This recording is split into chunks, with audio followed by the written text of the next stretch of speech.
I decided to become an architect when I was 10 years old. Not because I understood design, because I knew that buildings carry stories. When I was standing on a site one fine day and quite a young and didn't know anything about it, there was just the thought. There was a construction site and me, and there were dust, there were people moving, there were things shaping up, there was something building up. And at that point of time, I realized this is something which really carries some story. I didn't know what architecture was, but I knew that I want to become an architect. And that was my manifestation at the age of 10. I moved to architecture college, and architecture college gave me my vocabulary, but my practice gave me my uh, humility, my understanding towards life. My mentor taught me very simple things, but it was very difficult. It was discipline. It was honesty of material. It was contextual thinking. It was modernism rooted in place. And these are not just the words. This is how you live in. This is how you believe. My first lesson. I started my practice in Surat in 2010. The first project was a very tiny interior site.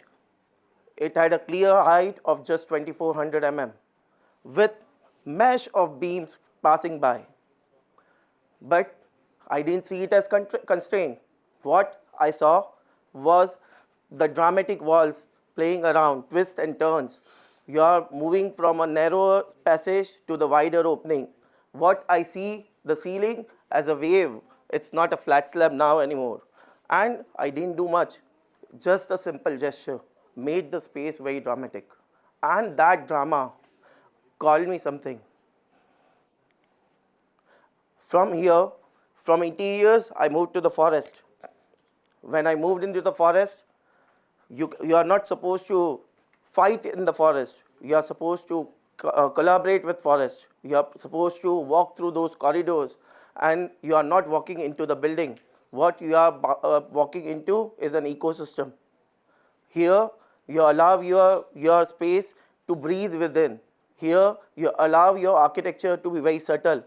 And what it does, sometimes architecture does not need any foundation. What it just needs is the permission.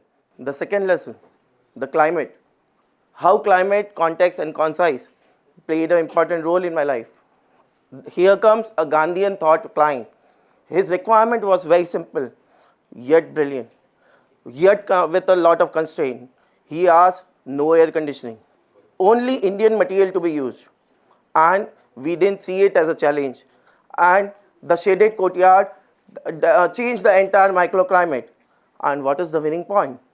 Without any air conditioning means 6 to 8 degree of temperature change round the year naturally.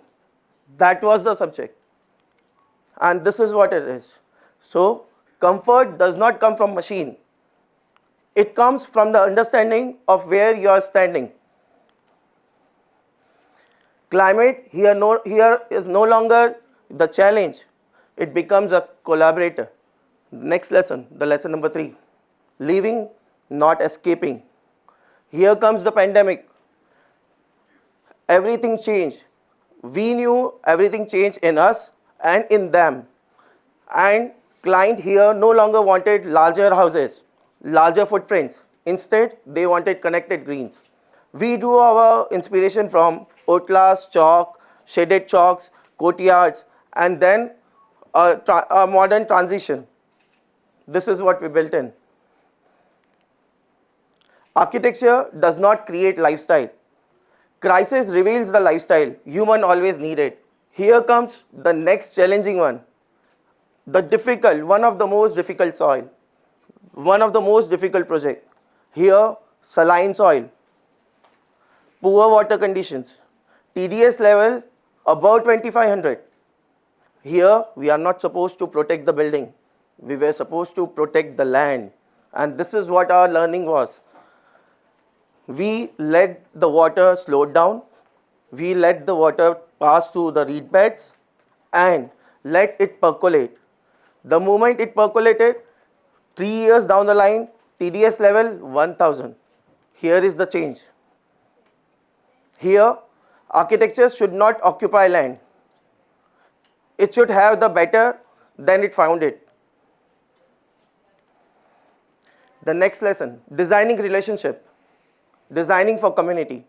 Here, instead of designing green pockets at the fringe of the site or the edges of the site, what we did is design green pockets in between. What we did is bring green pockets next to the house, closer to the houses. What it did, it allowed people to interact. It allowed people to pass by. It allowed people to move in. It allowed people to communicate when they were not thinking of.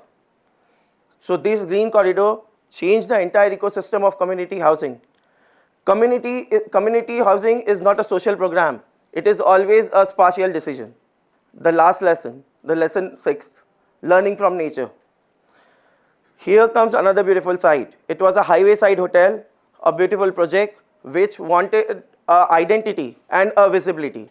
Instead of designing the facade, what we did is we started learning biological morphologies.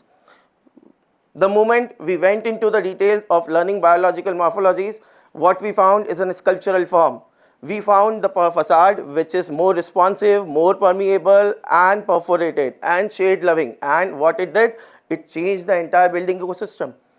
And something brilliant came across, which is much more sculptural along with the ecosystem. This is how it was built.